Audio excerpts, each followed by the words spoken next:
Hello, this is Blazerator, and today I'll be showing you the basics of the fluid particles simulator in Blender 2.6. Just to show you which version of Blender this is, I'll just show the splash screen. It's Blender 2.61 off of the blender.org website. You can just download it from the download section. I'll be showing you how to have multiple fluid particle interactions. And also the basic setup of my scenes, as you can see from all my videos. In this tutorial I'll be showing you how to fill up just the basic. I'll be showing you how to fill up a cup with some fluid particles to simulate a real fluid situation. So let's jump right in. So first I'll be modeling a basic cup. So I'll just click here. So control right click will create a vertex wherever you click.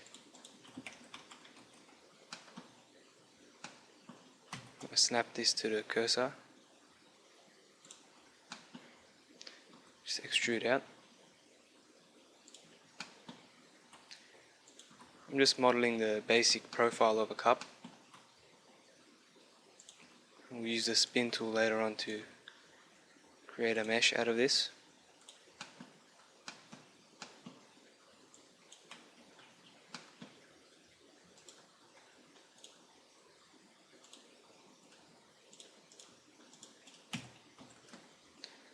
So now press A to select the entire vertices, and we'll go to the spin tool here.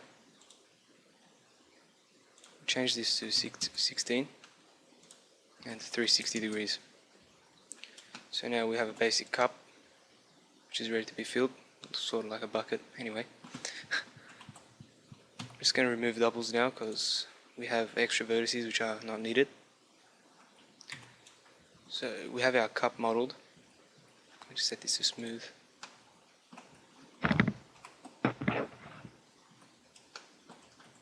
Okay. So now I'm just going to set a ground plane as well. Just delete this lamp and this camera. It's not needed right now. And also we need an emitter which will emit the fluid particles.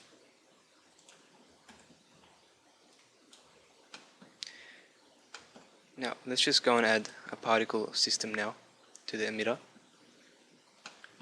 And just even rename this.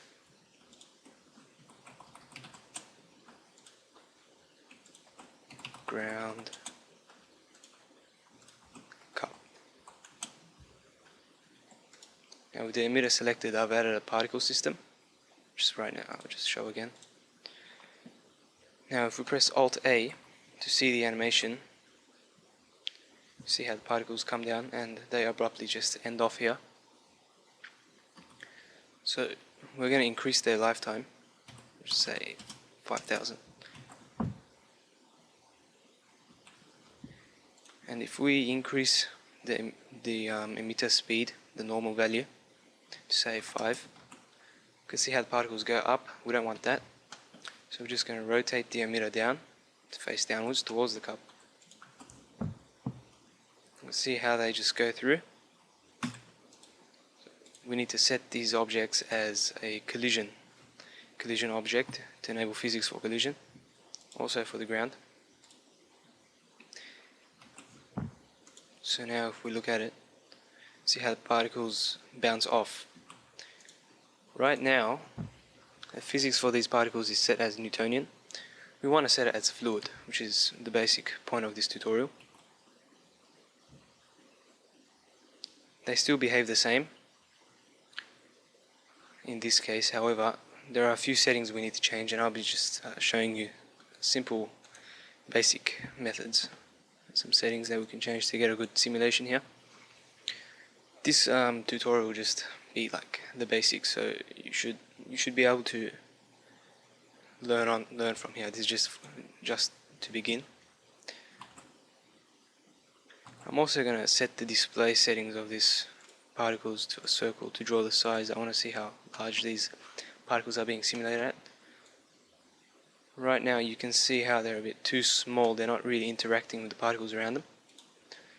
So I'm just going to increase the size of the particles to around 0.2, starting from the first frame. Yep. Oh, and I forgot to mention, these settings are vital for the fluid simulation to work correctly. Right here, multiply mass with size and size deflect. And we should also change the cache step size to 1, and change to this cache if you can. You need to save the file first before that, so we'll just save and enable this. We'll just call this fluid. Now, the particles still seem to be a bit small, so you can even make this around 0.3. Start from the beginning. You can see how they're still all jumping around the place, being unnatural and exploding basically. So for that we need to increase the subframes. This basically calculates in between the frames from 1 to 2. It has the number that you put here is basic recalculations in between the frames. This enables for more stability in the simulation. However, it is slower obviously. You can see now how they're not exploding and jumping around as much, and they're actually collecting in the cup, which is what we want. Okay, I'll just stop that right there. The purpose of this tutorial, I'm just going to increase the size. It'll be easier and quicker to simulate.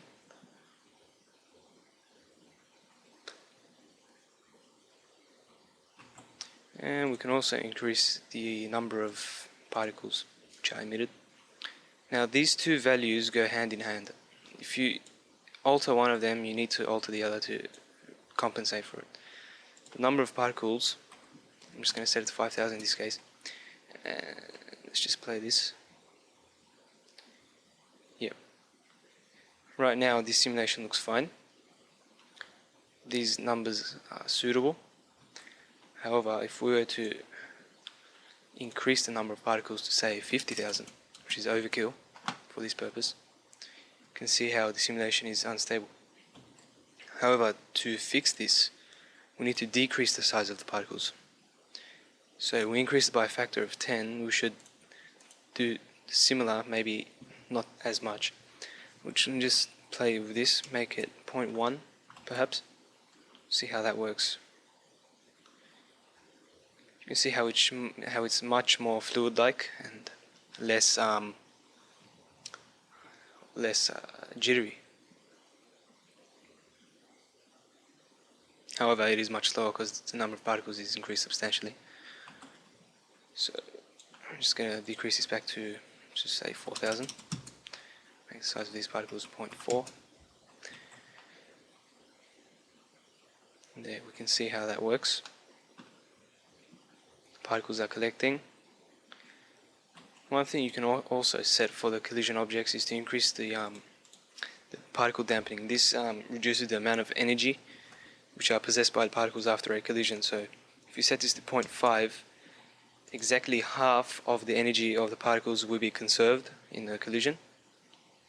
So if the particle starts from around here, jumps down, it will come to around half the initial height.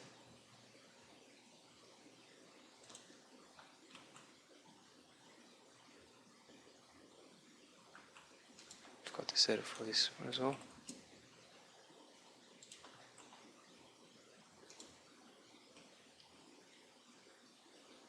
Yep, so we can just let this run.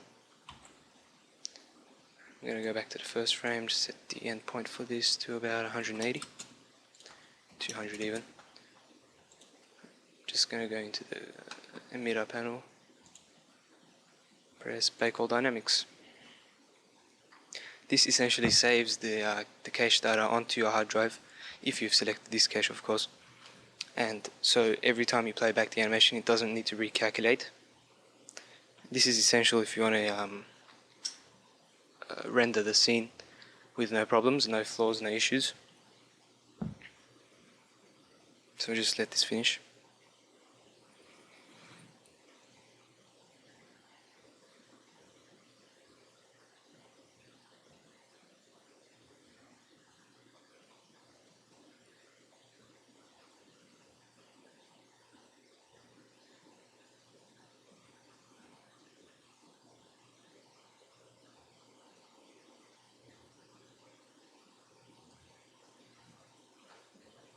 Okay, so the simulation is now baked onto the hard drive.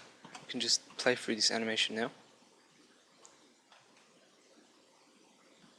Yep, you can see how the cup fills up. It's on the verge of overflowing. Yep, okay. So that's a successful simulation right there, in my opinion.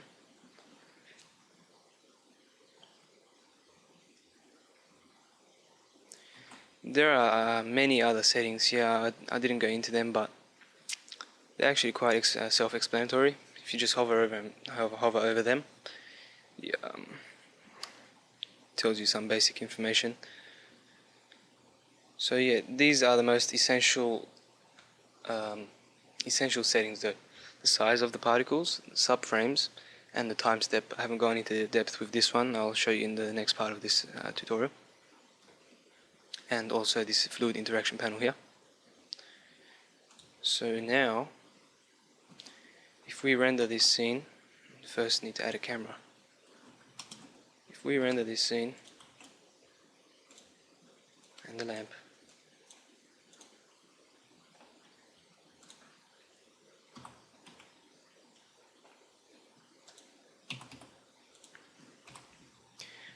we get a strange outcome actually. It looks nothing like the videos that I post up actually. So the reason for that is I set the render setting for the emitter to none. No, emitter to none. And for the render panel, for the render settings for the object, for the particles, I add an icosphere. Just say size 2, and I move this off to another layer, and with the emitter selected I choose from objects, I choose icosphere, and if we go into the view here, you can see how each particle is rendered out as an icosphere. Hit render now, you can see how particles consist of the object that we just added right here. Just going to set it to smooth. Now I'm also going to add a subsurface modifier to the cup just to give it an extra smoothness.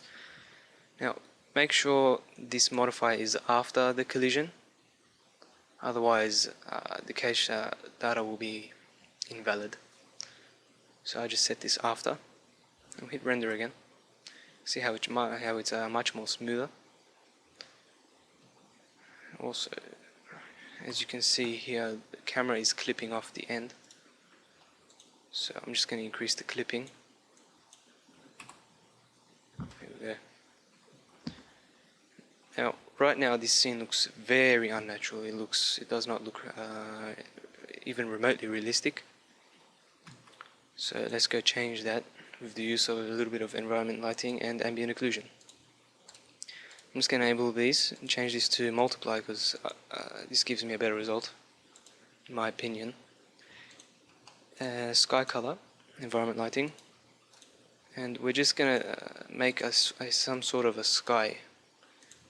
So I'll just change these colors here.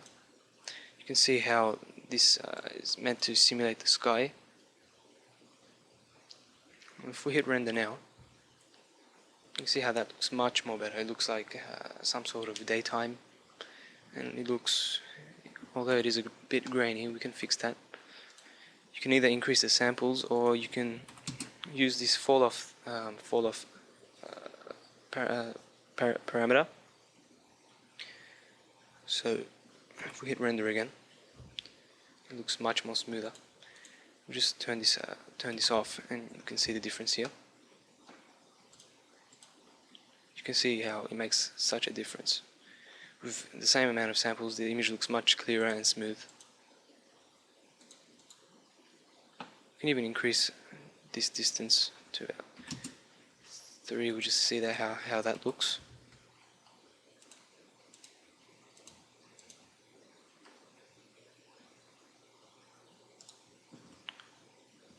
I was meant to decrease the value, sorry.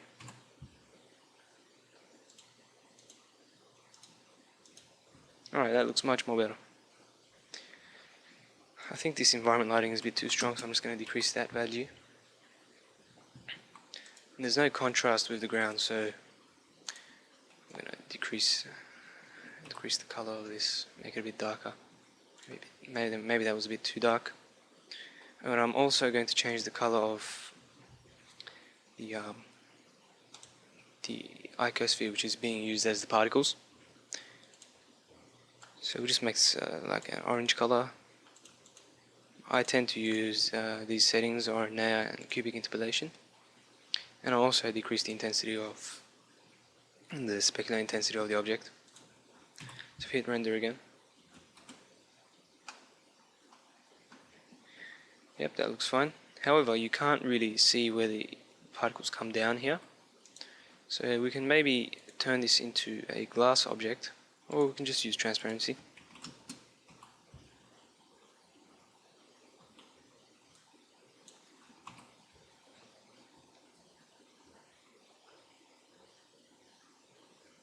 You can see how that looks right there.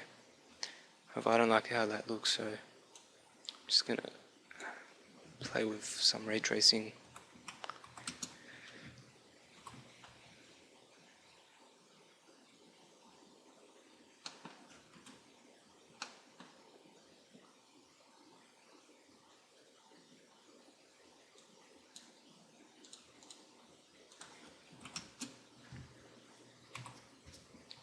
I'm just trying to get the glass to actually look like glass.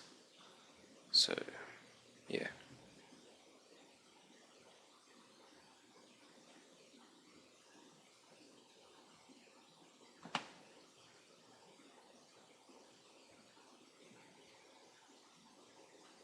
It's taking too long to render actually, so I'll just set this to value of this, just so we can see where the cup is.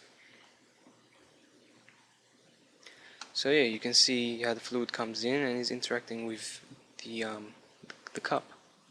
It's actually filling it up. Just come to the end frame here, one of the end frames.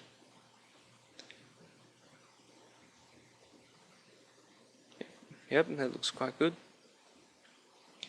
Now if we were to render this out as an animation, it would look quite not smooth. It would look rough, the animation actually, that's the word.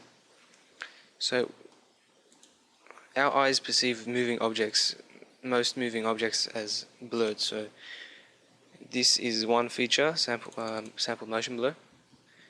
We can increase the motion samples here, and we can render out a sample image right here, just so I can show you this effect.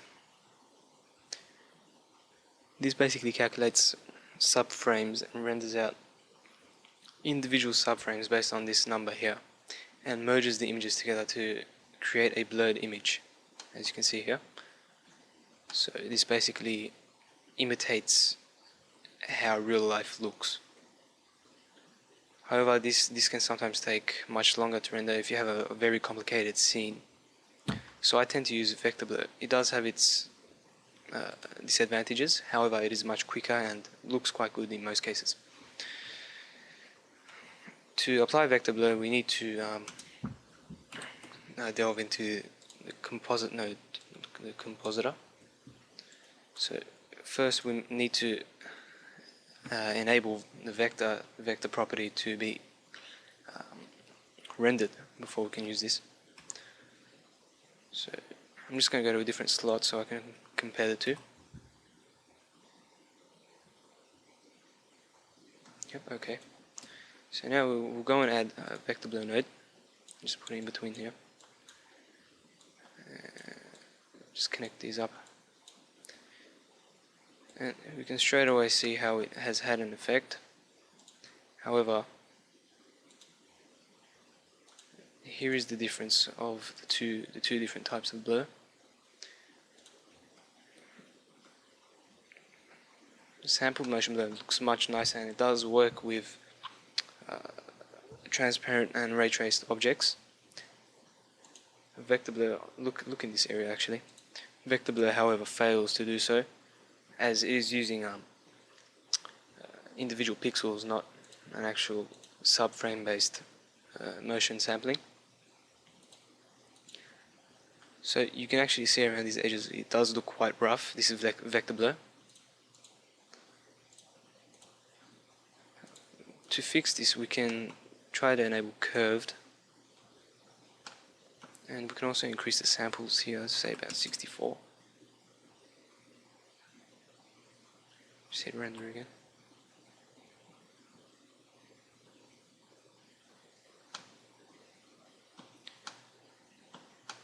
Oh yeah, so that's some of the flaws of vector blur in this case. Sampled motion blur looks quite good, but if you compare the render times, motion blur takes 18 seconds to render per frame, whereas vector blur takes 4. And that's about 4 times speed increase. So I tend to use vector blur a lot in my animations. I don't think I've ever used sampled motion blur. Now, to get the look of the videos which I upload most of the time, I tend to use a color balance node. This changes the colors of the image to give a more stylized view.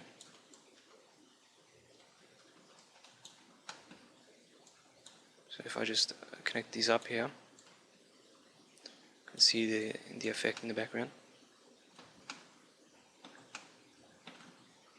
So now I tend to increase the green highlights and see how that's affected it, and increase the purple lowlights. This is called a color split, and these are 2 complementary colors, I believe. This tends to give a much better, a more stylized render. You can choose any different colors here, like so. You see how that works.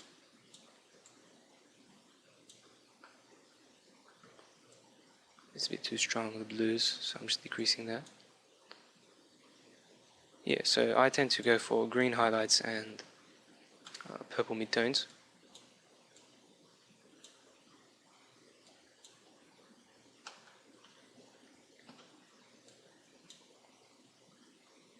And you can even increase change the color of the shadows here. So you might want to also increase just give it a bit more brightness here. Perhaps that was a bit too bright. Just a little bit to just increase contrast a little. So yeah, you can see the difference straight away. It's a big difference what you can do with compositing those, which is why I choose to use them.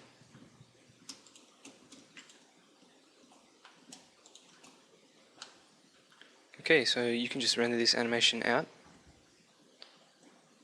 First you need to so you can hit render now.